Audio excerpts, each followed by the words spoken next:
Assalamualaikum warahmatullahi wabarakatuh. Halo Sobat Dispersif Tuban, ketemu lagi di podcast Dispersif Tuban. Dan kali ini bersama aku, Siti Zumaroh dari Man 1 Tuban, selaku host pada podcast kali ini. Oke teman-teman di rumah, gimana kabarnya? Semoga senantiasa dalam keadaan sehat walafiat ya. Gimana liburan kalian kali ini? Adakah yang liburan sama keluarga, atau hangout sendiri sama teman, atau ada yang masih tetap di sekolah karena repot sama organisasi, masih ngurusin seputar organisasi kalian? Kalian tipe yang mana nih? Boleh dijawab dong di kolom komentar. Oke teman-teman, seperti biasa, karena kita podcast jadi kita kedatangan narasumber. Dan kali ini kita kedatangan narasumber yang luar biasa, salah satu teman hebat kita dari Man 1 Tuban. Supaya nanti kita lebih nyaman dan lebih nyambung ngobrolnya, alangkah baiknya kita perkenalan dulu ya sama narasumber kita kali ini. Oke, silakan perkenalan dulu. Halo, perkenalkan nama saya Kartika Novitasari. Saya salah satu siswi dari Man 1 Tuban. Saya sekarang duduk di kelas 11 MIPA 1. Jabatan saya sebagai Ketua Umum OSIS periode 2023-2024 Man 1 Tuban.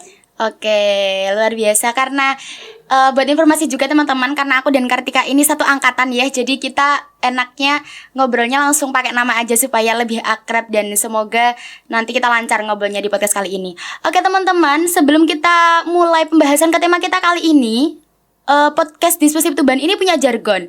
Buat Kartika dan teman-teman di rumah semua yang belum tahu, jadi podcast Dispersif Tuban ini punya jargon yang simple tapi menarik gitu. Nah, supaya lebih membangkitkan rasa semangat kita untuk mengawali podcast pada hari ini, alangkah baiknya kita jargon dulu ya, Kar. Oke, karena mungkin Kartika dan teman-teman di rumah ada yang belum tahu, aku contohin dulu kali ya jargonnya. Jadi jargonnya simpel banget, kayak gini aja. Podcast Dispersif Tuban, Tuban berpengetahuan, Tuban berkesejahteraan, Tuban berkebajikan, rapakat. Oke, Kartika, kita tulis sama-sama ya, setuju? Oke, teman-teman di rumah juga yang lagi nonton boleh ditiruin bareng-bareng juga waktu nonton podcast ini. Oke, kita mulai ya. Podcast Dispersif Tuban, Tuban berpengetahuan, Tuban berkesejahteraan, Tuban berkebajikan, rapakat. Oke, alhamdulillah. Jadi makin semangat untuk mengawali podcast pada hari ini. Dan teman-teman, kita langsung aja ke pembahasan kita untuk podcast kali ini adalah tentang organisasi, Kar. Seputar organisasi, tapi lebih spesifiknya adalah mengenai ikut organisasi di masa SMA atau aliyah itu penting gak sih sebenarnya? Nah, kita akan kulik lebih dalam dan kita akan tanya-tanya seputar penting gak sih ikut organisasi bersama Kartika. Tapi sebelum itu teman-teman, buat yang belum tahu juga, sebenarnya makna dari organisasi sendiri itu apa sih? Kata-kata yang kayaknya hampir setiap hari kita dengar ya, terutama buat anak-anak organisasi kayak kita ini. Mungkin anak-anak organisasi kayak teman-teman di rumah semuanya juga yang ikut organisasi di sekolah. Jadi sederhananya teman-teman, organisasi itu adalah perkumpulan dua orang atau lebih yang mempunyai visi misi yang sama. Contohnya aja nih, organisasi siswa intrasekolah. Anggotanya pasti lebih dari 2 orang dong. Dan mereka juga punya visi misi yang sama, karena setiap organisasi pasti punya visi misi dong. Dan tujuan dari anggotanya adalah mewujudkan visi misi tersebut gitu. Sederhananya kayak gitu aja teman-teman. Nah, langsung aja Kartika ke pertanyaan yang pertama nih, yang pastinya sangat bersangkut pautan dengan tema kita kali ini. Menurut sudut pandangmu, ikut organisasi di masa aliyah itu penting gak sih? Menurutku ikut organisasi di masa sekolah atau masa SMA atau aliyah ini penting sih. Oke, penting ya berarti? Penting. Kenapa tuh alasannya? Alasannya kalau di sekolah tanpa organisasi itu rasanya hampa. Bener gak sih? Setuju, dicatat teman-teman, hampa tuh. Karena sekolah kalau gak ada organisasi itu pastinya yaitu hampa. Terus juga kalau kita cuma belajar Ya. tanpa ada organisasi itu kurang berkembang sekolahnya pastinya. Oke, Ya. setuju. Dengan adanya organisasi pun bisa membuat siswa-siswinya itu berpotensi, memiliki pengalaman-pengalaman yang baru, menemukan jati dirinya itu di organisasi juga bisa loh. Oke, setuju banget. Dan menambah jawaban Kartika tadi ya, bahwa aku sangat setuju karena anak-anak di masa SMA atau aliyah yang notabene anak-anak yang sudah tumbuh kembangnya hampir habis gitu Kar ya, itu ketika mereka nanti lulus, mereka akan terjun di masyarakat. Yang secara mereka harus punya nilai-nilai sosial yang tinggi. Gak bisa mereka lulus SMA acuh tak acuh dengan lingkungan, gak bisa diajak musyawarah. Itu nanti pastinya kedepannya itu akan kurang bagus dampaknya bagi mereka. Nah, organisasi itu teman-teman bisa menumbuhkan rasa jiwa sosial yang tinggi dan juga bisa mengasah soft skill kita masing-masing yang awalnya belum tahu bakatku sebenarnya apa sih. Buat teman-teman mungkin aku dan Kartika yang nilai akademisnya mungkin kurang bagus, itu bisa tahu bakatnya yang lain selain akademis itu di organisasi. Benar sekali itu. Gitu. Oke Kartika, dari jawaban yang pertama tadi sudah terlihat bahwa pengalamannya dia sudah luar biasa banyak ya di OSIS, karena periodenya juga sudah hampir habis, sudah mengikuti berbagai macam kegiatan di sana. Tapi Kar, lanjut ke pertanyaan kedua ya. Menurut sudut pandangmu, organisasi itu merubah apa aja sih dalam dirimu? Organisasi di kehidupanku sendiri sih merubah banyak hal ya. Seperti cara kita untuk memanajemen waktu, seperti itu, mengatur waktu. Kayak semisal kita sebagai anak organisasi pastinya banyak di-spend nih waktu pelajaran. Betul. Cara kita mengatur waktunya kayak waktu belajar, mengerjakan tugas-tugas yang ketinggalan itu seperti apa, itu di organisasi itu pastinya udah terlatih ya, cara kita memanajemen waktu itu seperti apa. Kayak gitu sih Kak. Iya, setuju banget aku. Karena yang nonton dan juga kita berdua sangat relate dengan dispen itu ya. Pastinya anak organisasi nggak bisa dilepaskan dengan hal tersebut. Nah, di Kartika pribadi, organisasi merubah hidup dia secara pola, lebih teratur untuk memanajemen waktunya gitu ya. Dan punya pengalaman gak sih Kar di organisasi yang awalnya aku kayaknya nggak berani untuk ngomong di depan umum, terus sejak itu organisasi jadi berani. Nah, itu juga salah satu yang merubah aku, yang awalnya aku takut ngomong di depan umum. Dengan ikut organisasi OSIS ini saya mulai belajar untuk bisa ngomong di depan umum, kayak ngomong ke masyarakat itu jadi udah terbiasa. Kita juga melatih public speaking pastinya. Iya, setuju banget. Karena OSIS juga pasti pernah terjun di ruang sekolah yang mana menghadapi masyarakat ya. Termasuk wali-wali murid dari adik-adik kelas kita gitu-gitu kan. Setuju banget sama Kartika.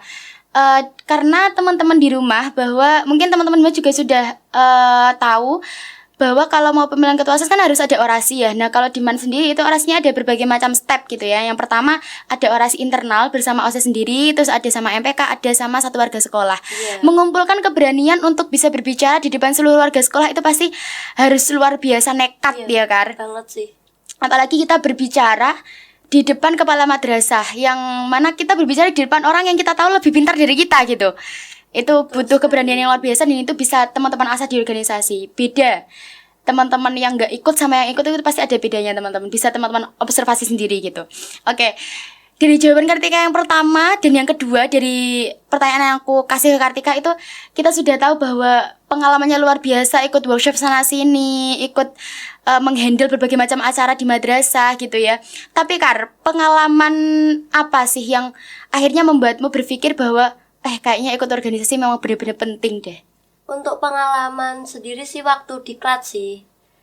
Karena waktu diklat itu kita kan bareng-bareng. Terus juga banyak kayak masalah-masalah, itu cara kita menyelesaikan masalah bareng-bareng itu seperti apa. Juga saling tukar pikiran, tukar pendapat itu seperti apa. Jadi susah seneng bareng-bareng itu di situ sih. Oke, berarti memang ketika diklat ya kamu merasa bahwa kayaknya karena ini nih kayaknya organisasi memang benar-benar harus diikutin deh gitu, karena memang benar-benar penting. Setuju banget sih teman-teman. Tadi yang aku bilang ya, anak-anak yang ikut organisasi dengan tidak itu pasti sudah bisa teman-teman observasi sendiri kok perbedaannya. Kayak cara mereka menghandle masalah di dalam kelas maupun di luar kelas, atau cara mereka menghandle masalah hidup mereka pribadi itu pasti akan berbeda gitu loh. Karena sebagai anak organisasi juga, aku sangat amat relate dengan apa yang dibicarakan Kartika, bahwa ya itu cara menyelesaikan masalahnya itu berbeda. Karena kita dituntut untuk harus selalu membicarakan apapun, harus selalu musyawarah terlebih dahulu untuk menyelesaikan apapun gitu. Dan ketika menghandle sebuah acara juga pasti di sana terdapat berbagai macam masalah yang harus kita selesaikan bersama-sama juga gitu. Satu lagi deh Kar, pertanyaan yang tetap bersangkut paut dengan pertanyaan yang ketiga ya. Pernah nggak sih ngehandle acara yang kayak menurutmu bener-bener berat tapi dengan musyawarah itu bisa tertuntaskan gitu? Acara apa? Pernah sih waktu baru aja kemarin KBA itu Kemah Besar Alia yang diadakan setiap tahunnya. Itu kan acara tiap tahun, acara besar banget sih. Kayak semisal cara ngehandle kita tuh harus bermusyawarah sama semua panitia, cara kita pengatur ini itu kita musyawarahin pastinya. Komunikasi penting banget ya. Komunikasi penting banget. Karena aku juga terlibat dalam acara tersebut, yang acara tersebut memang acara besar teman-teman. Berarti kita sharing-sharing aja ya, sedikit cerita buat teman-teman semua di rumah juga mungkin yang ikut organisasi. Jadi waktu itu KBA itu adalah salah satu acara tahunan, program tahunannya madrasah, yang mana pesertanya itu adalah seluruh peserta kelas 10. Dan itu ada lebih dari 300 orang teman-teman, dan panitia yang menghandle itu adalah perwakilan dari berbagai macam organisasi di MAN, dijadikan satu untuk jadi panitia untuk menghandle acara tersebut. Yang mana berbagai macam pikiran, puluhan kepala dijadikan satu, itu pasti luar biasa mumetnya. Tapi dengan komunikasi, dengan musyawarah, kita dapat satu solusi mufakat yang bisa untuk menyelesaikan masalah dalam acara tersebut gitu. Oke Kar, sebelum aku closing, boleh dong minta motivasi buat aku atau teman-teman di rumah semua, tapi terutama teman-teman yang baru masuk jenjang SMA atau aliyah nih, yang mau ikut organisasi tapi kayaknya masih ragu, aku ikut gak ya gitu. Boleh dong Kar kasih motivasi sedikit. Oke, untuk motivasi dari saya untuk teman-teman yang mau masuk organisasi atau mungkin takut ya untuk masuk organisasi, karena jangan takut. Ayo join aja ke organisasi. Organisasi tuh seru kok. Jangan takut. Terus satu, niat tuh yang paling utama. Jangan cuma ngikut-ikut temen doang ikut organisasi itu. Kalian nanti di sana pasti banyak pengalaman, banyak suka dukanya tuh bareng-bareng. Pokoknya nggak rugi deh kalau ikut organisasi. Ayo join organisasi. Semangat, tetap semangat pastinya. Setuju banget. Motivasi yang luar biasa, hebat banget dari Kartika.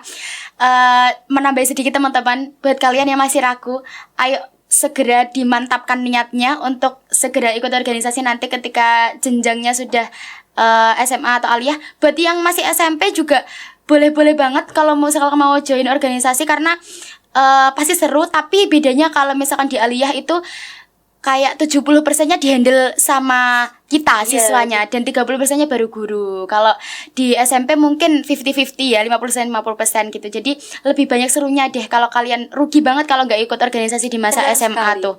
Karena kembali lagi, bisa kalian observasi sendiri anak-anak yang ikut sama yang nggak, pasti ada bedanya gitu. Karena soft skill itu akan benar-benar terlatih, apalagi terutama public speaking itu penting banget teman-teman. Memang sih public speaking itu bisa dipelajari lewat banyak hal, nggak cuma organisasi. Tapi menurutku pribadi public speaking itu nggak bisa hanya dipelajari secara teori, tapi harus praktek. Nah wadahnya ya di organisasi jawabannya gitu. Benar sekali. Terima kasih banyak Kartika, perbincangan yang luar biasa, seru banget, yang semoga bisa memotivasi teman-teman di rumah semuanya. Semoga cerita-cerita kita tadi bisa membuat teman-teman yang masih ragu ikut organisasi bisa join organisasi gitu. Kesimpulan dari podcast kita kali ini yang bisa aku tarik garis adalah bahwa ikut organisasi di masa aliyah penting. Karena alasan-alasan yang sudah dipaparkan oleh narasumber kita tadi gitu. Terima kasih teman-teman. Jangan lupa kalian subscribe ya official YouTube-nya podcast Dispersif Tuban di @dispersiftuban, dan jangan lupa follow official Instagramnya podcast Dispersif Tuban di @siperdatuban. Terima kasih, see you di next video. Wassalamualaikum warahmatullahi wabarakatuh.